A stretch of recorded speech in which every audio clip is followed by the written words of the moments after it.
AP EAMCET 2026కి సంబంధించి మన BiPC counselling విషయానికి వస్తే గనక బీఫార్మసీ మరియు ఫార్మడీ వెబ్ ఆప్షన్లు ఏ విధంగా పెట్టాలి, ఏ విధంగా పెడితే మనకి సీట్ రావడం జరుగుతుంది, కొన్ని టిప్స్ కూడా మీకు ఈ వీడియోలో డీటెయిల్గా అయితే చెప్తాను.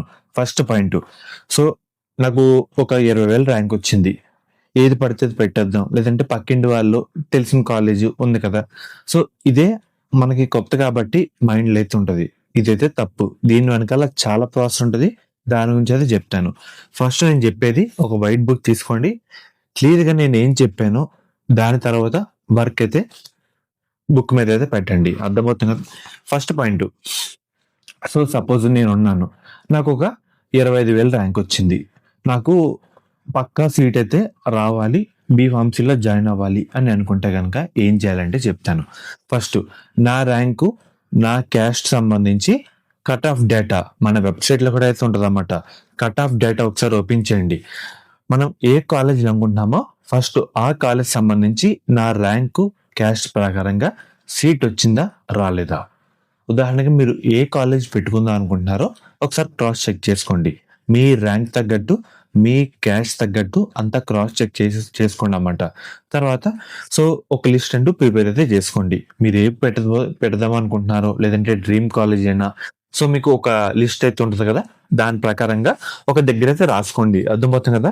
ఫస్ట్ మీరు జాయిన్ అవుదాం అనుకున్న డ్రీమ్ కాలేజ్ అయితే ఫస్ట్ ప్రయారిటీ అయితే ఇవ్వండి.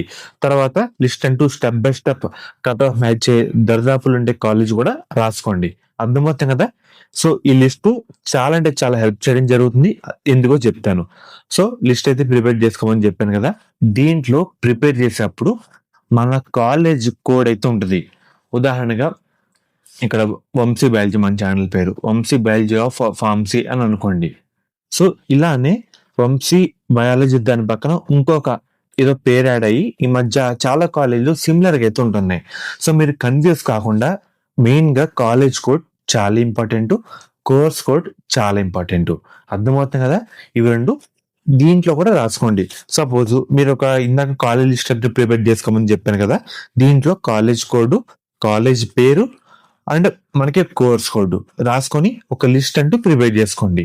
ఉదాహరణగా నాకు ఒక 25,000 ర్యాంక్ వచ్చిందని చెప్పాను కదా, మెయిన్గా మీరు కొంచెం 1, 2 ఇలా కాకుండా కొంచెం ఎక్కువ ఆప్షన్లు అయితే పెట్టుకోండి. ఉదాహరణగా ఒక 50,000 ర్యాంక్ వచ్చిన స్టూడెంట్ అయినా పక్క సీట్ సెక్యూర్గా మనకి సాధించాలంటే మనకి ఎక్కువ ఆప్షన్లు అయితే పెట్టాలి. 1, 2 ఇలా పెడితే కుదరదు అన్నమాట. అర్థమవుతుంది కదా. అండ్ మెయిన్గా మనకి వెబ్ ఆప్షన్ పెట్టేటప్పుడు కూడా సో మీరు సేవ్ అయితే చేసుకోండి. వెబ్సైట్లో ఫ్రీజ్ అయితే వద్దు, సేవ్ చేసుకుంటే చాలా అంటే చాలా బెటర్, చాలా అంటే చాలా హెల్ప్ అయితే కావడం జరుగుతుంది. సో అందుకే చెప్తాను, సేవ్ అయితే చేసుకోండి, ఫ్రీజ్ అయితే వద్దు. అండ్ మనకి మీ లాగిన్ ఐడి కూడా వేరే పలానా కాలేజ్ వాళ్ళు ఫోన్ చేసి అడిగినా, లేదంటే బయట తెలిసిన వాళ్ళు కాలేజ్ వాళ్ళు ఫోన్ చేసి మేము మా కాలేజ్ సీట్ వచ్చేలా చేస్తామని చెప్పినా అస్సలు అయితే ఇవ్వకండి. అర్థమవుతుంది కదా. మెయిన్గా మీ అంతటి మీరే ఒక లిస్ట్ అంటూ ప్రిపేర్ చేసుకొని వెబ్ ఆప్షన్ అయితే పెట్టుకోండి.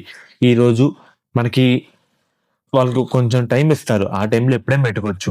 సో మెయిన్గా మనకి పేపర్ వర్క్ చాలా అంటే చాలా హెల్ప్ అయితే చేయడం జరుగుతుంది. సో మనం పేపర్ అనేది పెన్ అయితే పెట్టాలి, గ్రౌండ్ వర్క్ అయితే చేసుకోవాలి. మన ర్యాంకు, క్యాస్ట్, రీజన్ తగ్గట్టు ఎక్కడెక్కడ సీట్ వచ్చిందో కట్ ఆఫ్ మీద వర్క్ చేయాలి. టాప్ కాలేజ్ ఏంటి, మన జాయిన్ అవుతున్న కాలేజ్ ఏంటి, ఒక లిస్ట్ అంటే ప్రిపేర్ చేసుకొని దీన్ని బట్టి అయితే పెట్టాలి.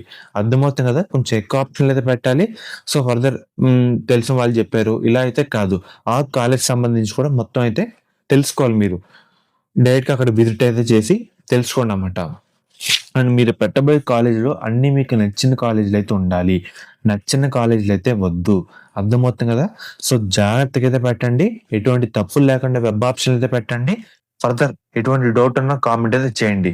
సో ఇది ఒక చిన్న టిప్పే, కాకపోతే మీకు చాలా అంటే చాలా హెల్ప్ అయితే కావడం జరుగుతుంది. So college code, course, so మొత్తం క్రాస్ చెక్ చేసుకుని వెబ్ ఆప్షన్ అయితే పెట్టండి. అర్థమవుతుంది కదా. సో ఫ్రెండ్స్, ఇది ఈ రోజు వీడియో. ఇంటర్ కంప్లీట్ అయిపోయిన తర్వాత ఎంసెట్ లో మెయిన్ గా ఒక మంచి కాలేజ్ జాయిన్ అవుదాం అని అనుకుంటే శాస్త్ర కాలేజ్ అయితే బెస్ట్ చాయిస్ అని చెప్తాను. ఎందుకంటే దీంట్లో కోఎడ్యుకేషన్ తో పాటు ఉమెన్స్ సంబంధించి స్పెషల్ గా కాలేజ్ అయితే ఉంది. సేఫ్టీ కానీ, మనకి స్టడీ కానీ, ప్లేస్మెంట్ సంబంధించి కానీ 100% వీళ్ళైతే ప్రొవైడ్ చేస్తారు. మెయిన్ గా ఇది ఉమెన్స్ పరంగా one of the best college అని చెప్తాను. సో మెయిన్గా వీళ్ళు ప్రొవైడ్ చేసే కోర్సుల విషయానికి వస్తే కనుక బీఫార్మసీ, ఫార్మడీ, మనకి మెయిన్గా బీఎస్సీ నర్సింగ్, ఫిజియోథెరపీ. మనకి కౌన్సిలింగ్లో కన్వీనర్ సీట్స్తో పాటు మేనేజ్మెంట్ సీట్స్ కూడా ప్రొవైడ్ అయితే చేయడం జరుగుతుంది. సో లిమిటెడ్ సీట్స్ మాత్రమే మనకి అందుబాటులో అయితే ఉన్నాయన్నమాట. మీకు ఎటువంటి డౌట్ ఉన్నా స్క్రీన్ మీద కనిపించే ఈ నెంబర్కి ఒకసారి కాంటాక్ట్ అయితే అవ్వండి. వాళ్ళైతే డీటెయిల్గా గైడ్ చేస్తారు. సో ఎలా జాయిన్ అవ్వాలి, మనకి ట్యూషన్ ఫీజు ఎంత, హాస్టల్ ఫీజు ఎంత అని క్లియర్ కట్గా వాళ్ళైతే చెప్తారన్నమాట. అర్థమవుతుంది కదా? స్క్రీన్ మీద కనిపించే నెంబర్కి ఒకసారి కాంటాక్ట్ అయితే అవ్వండి. లిమిటెడ్ సీట్స్ మాత్రమే అందుబాటులో అయితే ఉన్నాయన్నమాట.